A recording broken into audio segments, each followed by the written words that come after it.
I'm Jessica Bayhall with Great Rivers Regional System for Addiction Care, and we are continuing our This Is My Story series. And today we have Brian, who is going to be sharing his story. Brian is one of our community partners with the Putnam Wellness Coalition. And so, Brian, we want to thank you for joining us this morning, and I'm going to go ahead and turn it over to you. All right, thanks for having me. It's been a long time since I've got to speak about anything to do with my story. I'm a person in long-term recovery. I've got about 5.5 years sober now. Most of my life growing up was fairly normal. My parents did split when I was 5. My father got custody of me, and I stayed with him in Barbersville. So Cabell County, born and raised most of my life. My life was fairly normal. Growing up. Going through school, went to Cabell Midland, graduated. A lot of the turns towards addiction didn't really start until after high school. I was working for a parts company and got injured at work. So I like to say my first dealer was a doctor. I fall into that category. There is history of substance abuse from my mother's side. So I was predisposition there, I guess you could say. The injury at work really built up this fake confidence in me that I wasn't going to turn out anything like what everybody else would see as the typical drug addict, I guess you could say. Because being prescribed to me, taking them as prescribed for quite a while, until I wasn't. And I didn't even see it happening. The gaps got smaller in between the dosage times. I would start making up excuses as to why I needed to go ahead and take my next dose, because looking back on it, after going through the 12 steps, I can identify a lot of things, a lot of behaviors that I didn't see at the time that no one does whenever they're doing it. But I was, at that time, whenever I was, going through the whole process of, I guess you could say, the experimental phase, I was married at the time. My son hadn't been born yet, but wasn't far from it. I had a very good job. It was a very good paying job. I mean, it was a career type setting. And the one thing they talk about in the rooms is how cunning, baffling, and powerful the disease of addiction is. It sneaks in and just rips everything from you. And aside from the ones who unfortunately overdose and aren't with us anymore, like it's real sneaky. It slides in. It doesn't come, and hit you straight in the face, and you don't see it coming up on you. And that's how mine was. I had that false sense of security with the doctor's prescription. Eventually, that wasn't enough, and I found someone who had something stronger, still a prescription, but it wasn't mine. So, I was not supposed to have it. They weren't supposed to be sharing it, but inevitably, that's what happened. The progression continued and continued until eventually, I switched to heroin. For the longest time, it was still just, nasally. I didn't switch to actually intravenous until a few years after that. And once that happened, the spiral to the bottom went so much faster. It's a pit that you can never imagine being in until you're in it. And then once you're in it, you don't know how to get out of it. No matter how many people are telling you how, it's just nothing clicks, nothing makes sense, because there's this overwhelming compulsion and obsession just to have more drugs, more dope, for the next use.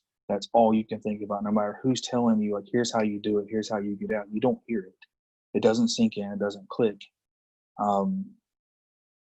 And it got to the point that, I was, to supply my habit, I'd already lost the job, the marriage ended, went through a couple jobs actually during all that.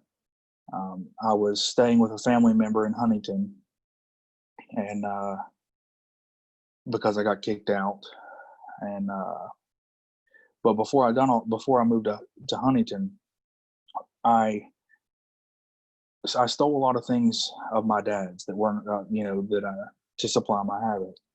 And he'd had enough. And like so many people give him grief for what he did. I don't know if they still do, because any chance I get to tell them, I do. That he saved my life. He's to me is the definition of what a hero truly is, because the guy who raised me since I was 5, really before that, but had full sole custody of me since I was 5. Had the courage to actually press charges against me. I would like to think that I could do that if I was ever in that situation. I don't know. To me, that if that doesn't define a hero, because like, could you imagine? Anyone imagine having to press charges on their own child, just to potentially save their life? And he did, and I thank him all the time. And I know he still beats himself up for it, but that's, I guess, something that, unfortunately, hopefully one day he can work through it. He, with him being the victim in that case, he got a little more say so in what happened and how things went with the charges against me, because it started out with a couple felony charges and some misdemeanors, and so he was strong enough, even when I was calling him, from the regional jail, begging him to let me out, that he wouldn't do it. He knew at least in there I was safer. Granted, it's not a conducive environment to anyone's recovery in there, but it's a much safer environment than it is on the street, unfortunately. Are there drugs inside the jail systems? Absolutely. To the level, at least when I was in there, to the level of what they were on the streets now.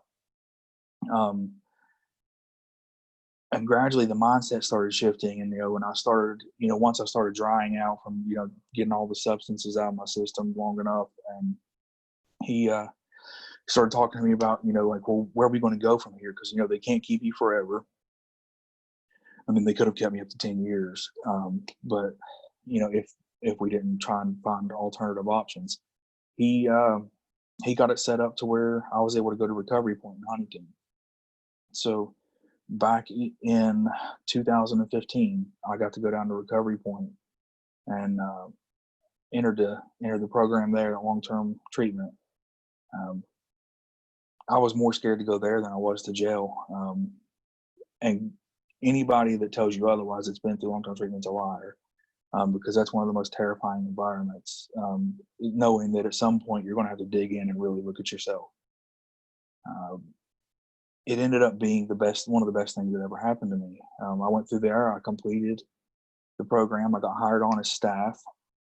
I worked there for a couple years and ended up getting to the phase 1 coordinator position, where I got to oversee the main part of the program, where the guys going through have to sit in there and listen to everything, listen to all the brothers in the program, tell them like, this is what you're doing, this is where you're messing up. And dig into why they're doing those behaviors, not just exposing the behavior. And it's a powerful experience getting to see that. And meanwhile, I've still continued working steps with my sponsor, sponsoring people in the rooms. And it wasn't long after,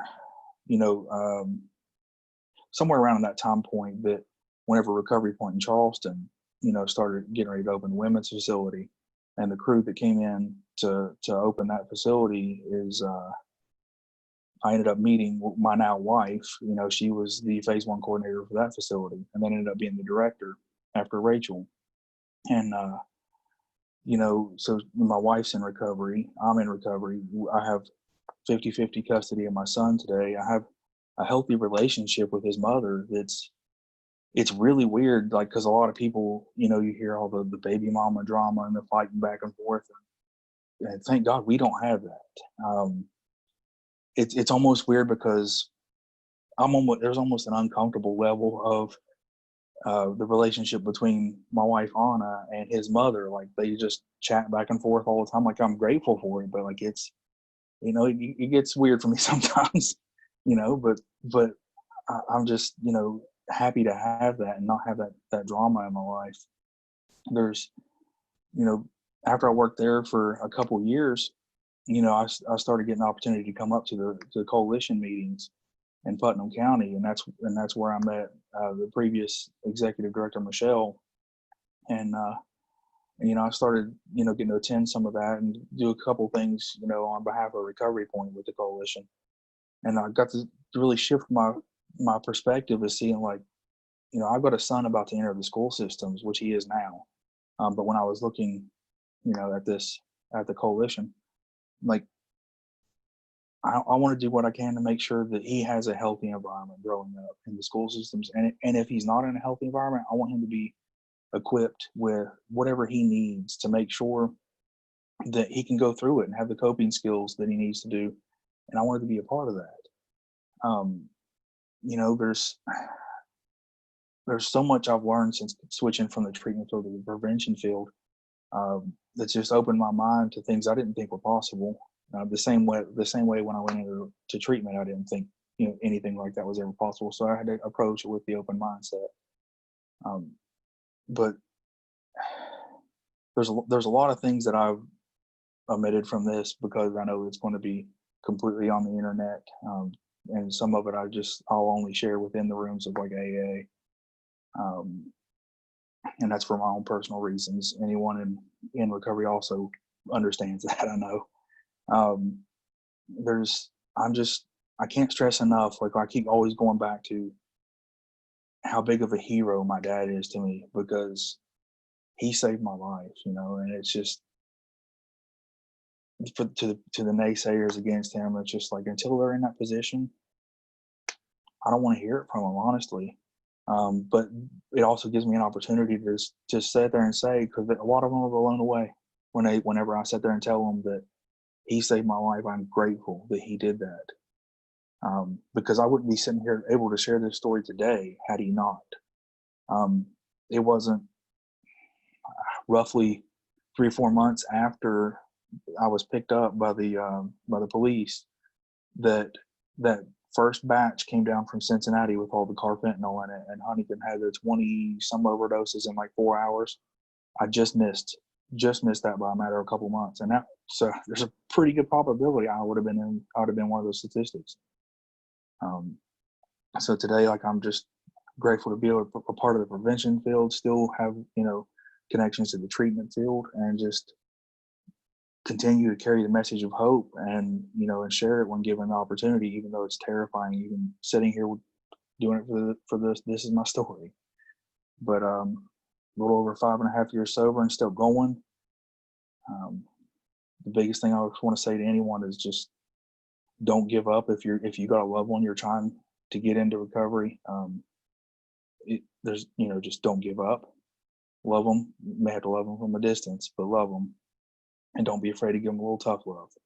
But that's all I got. Thanks. Awesome. Thank you so much, Brian. I really appreciate you telling your story. I've said this numerous times over the last few weeks as we've been doing this, but it's so funny that you can sit in a meeting with someone week after week and month after month and not really and truly know that person. And so it's been really great, as far as myself goes, to be able to sit here and to listen and to learn and to talk and to just hear these stories of hope, and to see them being lived out each and every day as we are working in close proximity with Putnam Wellness and all of these other coalitions and organizations. And so it's just so awesome to see where you're at, and then to hear your story. And so I want to thank you so much for sharing with us this morning. And if you or someone would like to share your story, then please reach out to us. We would love to be the platform for you to be able to tell your story. Also, if you have any questions for Brian and you would like to get in contact with him, feel free to reach out to us at Great Rivers. We would love to put you in contact with him. And make sure you check out Putnam Wellness on Facebook. They have a lot of information. They're always posting really great things on their Facebook page. And so make sure you check out the Putnam Wellness Coalition as well. So Brian, we want to thank you again for joining us this morning. And thank you guys for watching. Thanks.